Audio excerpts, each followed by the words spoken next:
everyone. I'm Lynn Schneider, and this is ShellPoint Today for Tuesday, December 10th. On today's show, we look back at last week's employee Christmas gift distribution.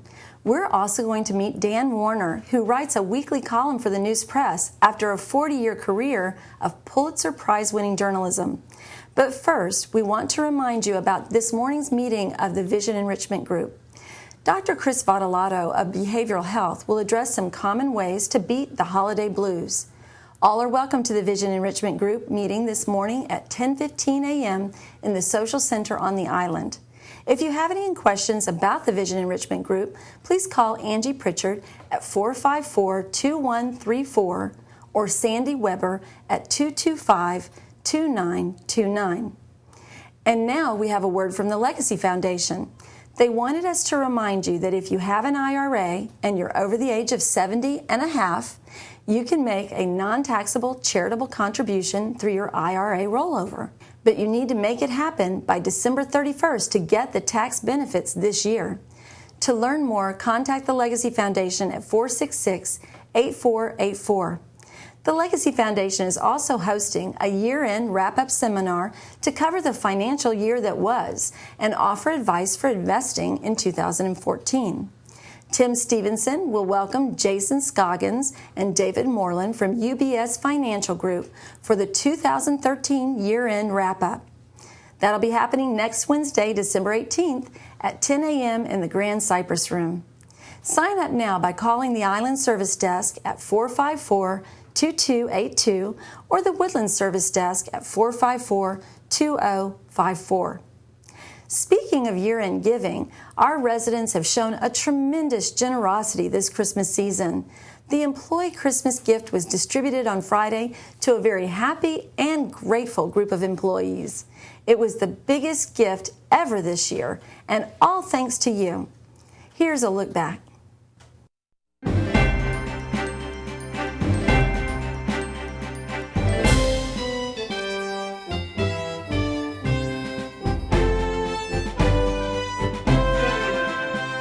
I'm Renee, Maxwell, Chairman of the Employees Christmas Fund for this year. I'm here on behalf of our whole committee, and we're saying it's a great day. We could tell our employees have been so very happy today. They received their check that you all donated to them all year long. We're so very, very grateful to all of you. I know they'll have a wonderful Christmas. Most of our employees that have been here received a check for $525, and that is a pretty good sum, we would say, and we hope that they'll be very, very pleased. The rest of our employees, we have about over 900 received a prorated check, and they too, I'm sure, will be very, very happy with their gift from all of you. You've all been so very generous, so very interested, and so very giving, and we are so grateful. It has been my pleasure to work with this committee and to work on this committee, and I'm so very grateful for being here. Merry Christmas.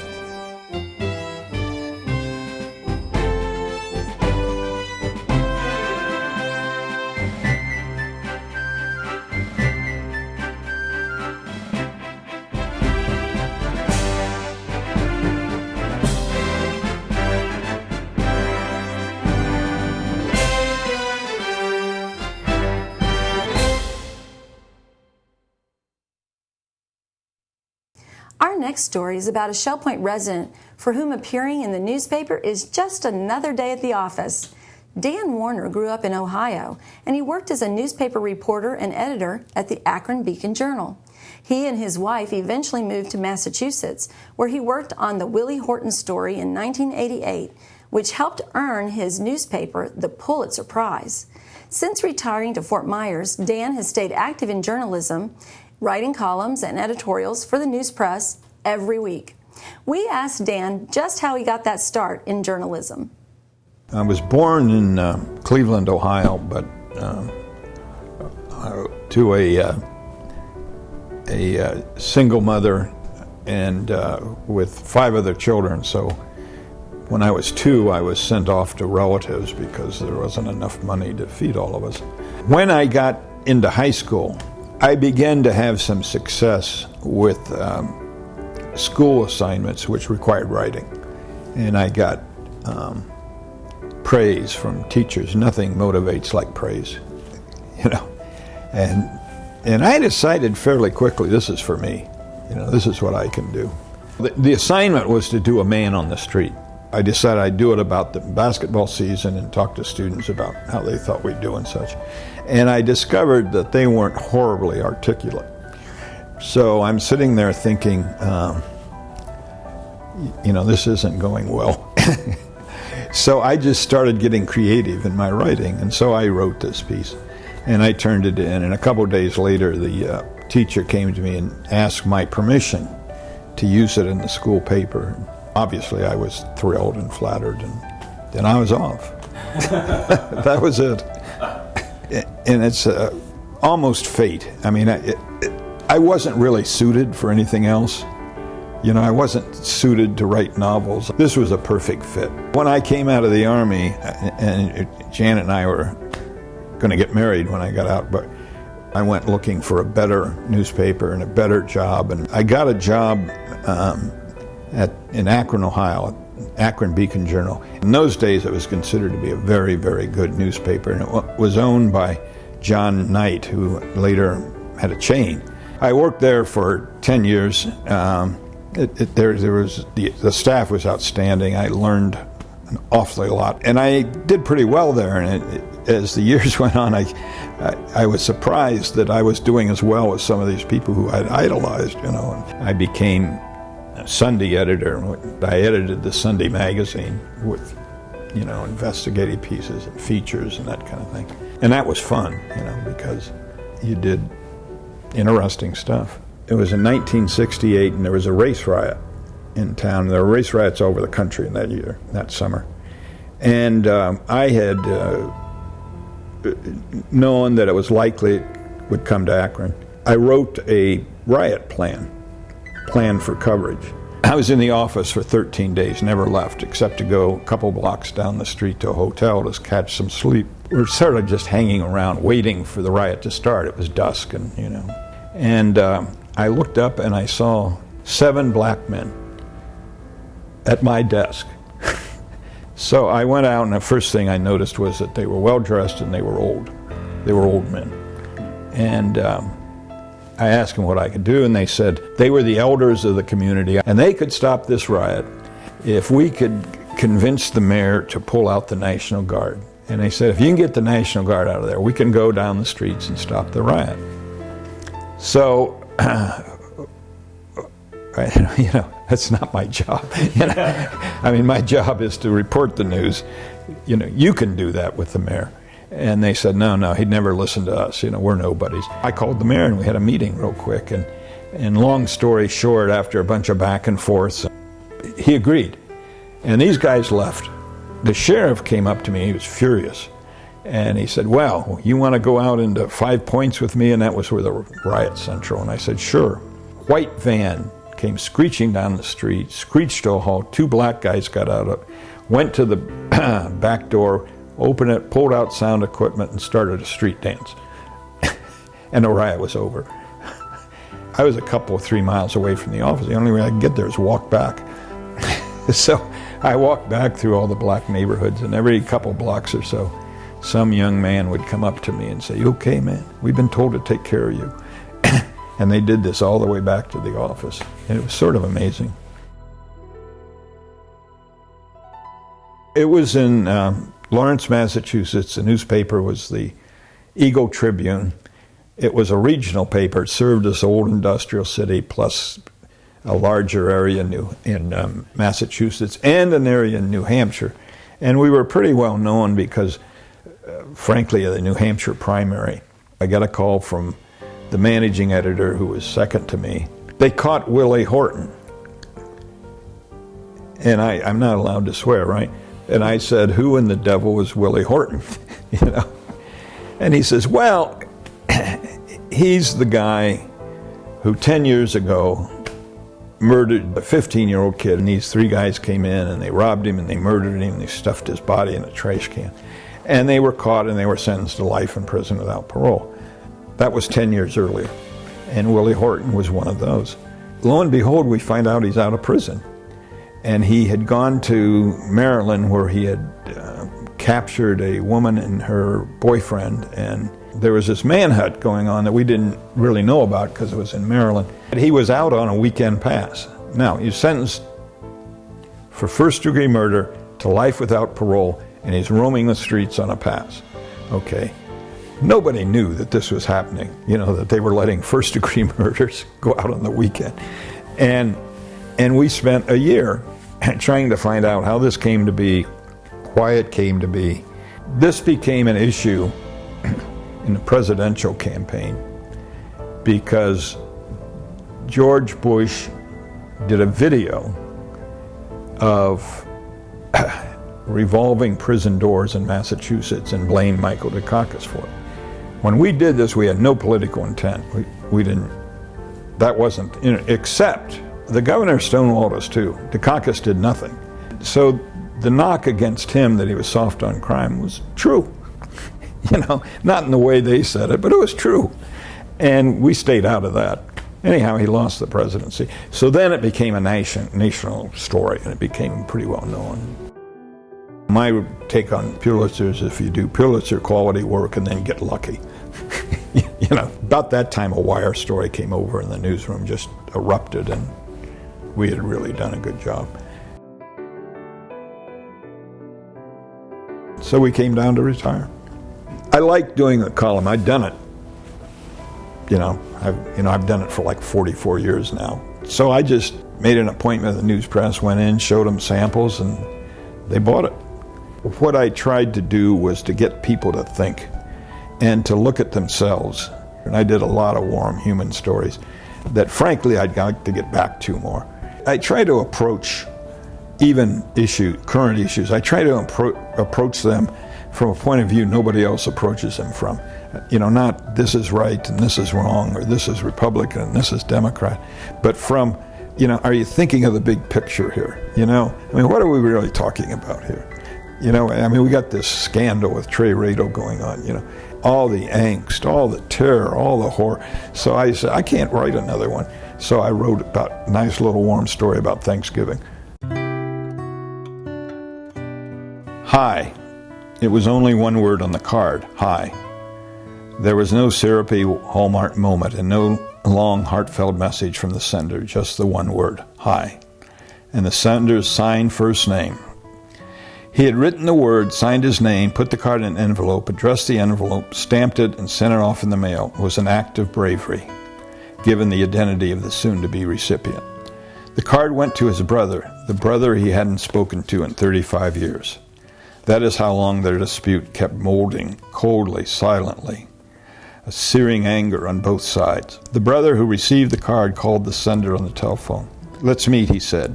We will go to lunch, said the sending brother, naming a restaurant they had frequented many, many years ago. They agreed upon a Saturday, and the brother who mailed the card drove more than 2 hours to his brother's home, carrying with him a brown paper bag full of produce from his garden. When he arrived, his brother introduced him to his family and showed him his house, yard, and garden. They went to lunch together in the same car. They dined and talked and talked and talked. 3 hours later, they left the restaurant and drove back to the receiving brother's house. On the way, the sending brother raised the question both of them had avoided it in their long conversation. Do you remember, he asked, what started our fight? Because I don't. I don't either, said his brother. And even if I did, it wouldn't matter.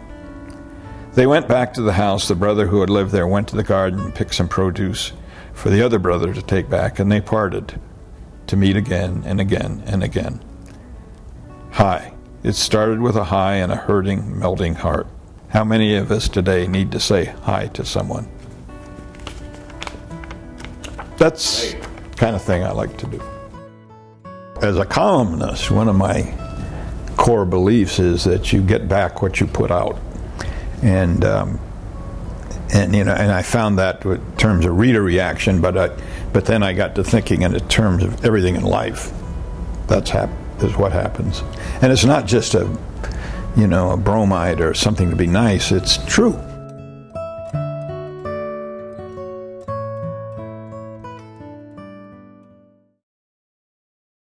Did you work in the newspaper industry or perhaps make headlines yourself in an interesting way? Well, we want to know about it. Contact Jared Pike by phone or by email, and let's go behind the headlines for ShellPoint TV. Now it's time to cover all of Tuesday's happenings from Resort Services. Then stay tuned for your menu options and Village Church connections. Hello everyone, thank you for tuning in with us today on December 10th. It is a Tuesday and we're here with the happening segments of ShellPoint TV. I'm Leslie Brand and I'm here with Mary Franklin, and we're here to tell you what's going on all day today. We're going to start bright and early at 7:15, the Health Connections, Bend, Breathe, and Balance at the Health Club on the island. 8 o'clock is the Round Robin Men's Doubles Tennis at the tennis courts. Stamp Ministries starts at 8:15 in the Stamp Room on the island. We have bocce at the bocce courts at 8:30. Also at 8:30 is the Ladies Golf Association at the ShellPoint Golf Club. Susie Q's taking out a tour to the Dolphin and Sightseeing at 9 o'clock. Sign up is required. 9:15 is the open painting in the art studio on the island. Match play mixed doubles tennis is going to be at 9:30 at the tennis courts at the Woodlands. 10:15 through the Bible at the Bible study group in the Osprey Room. Vision Enrichment Group will start at 10:15 today at the Social Center. Susie Q's going to Run Runners for lunch at 11 o'clock. And we have a Health Connections at 11:45, Living Healthy in the Osprey Room on the island. Take it away, Mary. Thanks, Leslie. At 12:30, Mixed Progressive Bridge will be played in the game room at the Woodlands. Now let's go over that busy 1:15 Tuesday time slot. The Knitters group will be gathering in the Osprey Room. Shuffleboard players will be playing right behind the Resident Activity Center. The Rollicking Recorderists will be playing in the Tarpon Room, and the Women's Ministry Prayer Group will be gathering in the Hospitality Room of the Village Church. At 1:30, the Stamp Ministry will be doing their wonderful volunteer work in the Sable Room down at the Woodlands. At 2:45, Health Connections Balance and Training Level 2 will take place in the Island Health Club, and it is currently closed. And to get you in the holiday spirit, if you're signed up, we're taking a group to see Swingin' Christmas at the Broadway Palm Dinner Theater. At 5:15, we'll pick you up on the island, 5:30 Woodlands, and 5:45 Eagles Preserve.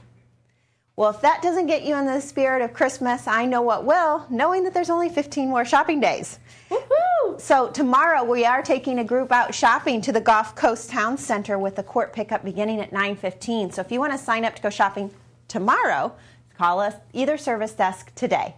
Have a wonderful day. Menus for Tuesday. In the Crystal Room, the Crystal Platter is sweet and sour pork with steamed rice and Chinese cabbage. The dinner special is Pan Fresh Night for $11.95, and the soup of the day is baked potato. In the Island Cafe for lunch on Tuesday, the special is a grilled ham and cheese panini with chips for $7.25. The dinner special is country fried steak with mashed potatoes and mixed vegetables for $8.25.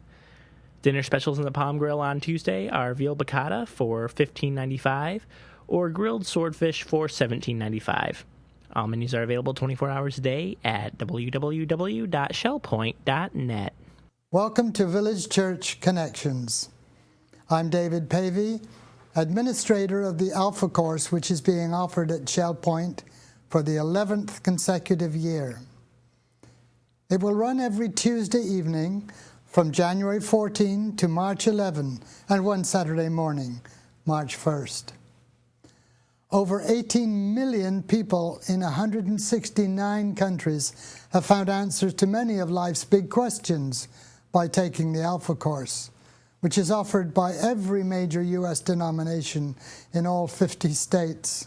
The course originated in 1977 in Holy Trinity Brompton Church, an Anglican parish church in London. It was in response to young people who were asking, is there more to life than this? The Alpha course presents the basics of the Christian faith. Some people went to Sunday school as children but drifted away from the church, and in this season of life appreciate a refresher course. Others have attended church on and off but would appreciate a review of the basics. Subjects we consider include: why did Jesus die? How can we have faith? Why and how should I pray? Why and how should I read the Bible? Who's the Holy Spirit? There are 3 phases to a typical Alpha evening. Each session begins with a Palm Grill catered dinner served in the Grand Cypress Room. It's followed by a video lecture, and finally a small group discussion. We begin at 4:30 p.m. and end at 6:45 p.m. sharp. The course is free to participants. An Anglican vicar, Nicky Gumbel, gives the video lectures. The atheistic son of a Jewish refugee from Nazi Germany, Nicky studied at both Oxford and Cambridge, becoming a trial lawyer. But when a friend challenged him to read the Bible, he couldn't put it down. Nicky later gave up law to offer grace, becoming a pastor and majoring in the Alpha course. His humor and clarity of expression, coupled with a low-key presentation style, make the fast-moving talks the focus of each evening and a natural lead-in to small group discussions. Alpha focuses on discovery rather than dogma. There are no dumb questions. As people share experiences and opinions, new friendships form. We learn from each other. So are you someone who doesn't attend church, but is seeking spiritual answers? Are you uncertain of your beliefs and open to growing in the faith? Then Alpha is for you. Why not come and join us? You can register today by calling the Village Church at 454-2147. Do it by all means before the end of December. Space is limited, so it fills up quickly.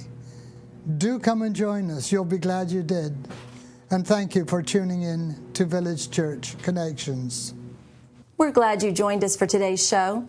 Tune in tomorrow as we look back at last week's lighting of the floating Christmas tree. We'll also talk to Lorraine Novak, whose own Christmas tree has been growing a foot every year on her arbor back patio. Until then, this is Shell Point Today for Tuesday, December 10th. I'm Lynn Schneider. From all of us here at Shell Point TV, we hope you have a great day, and we'll see you again tomorrow.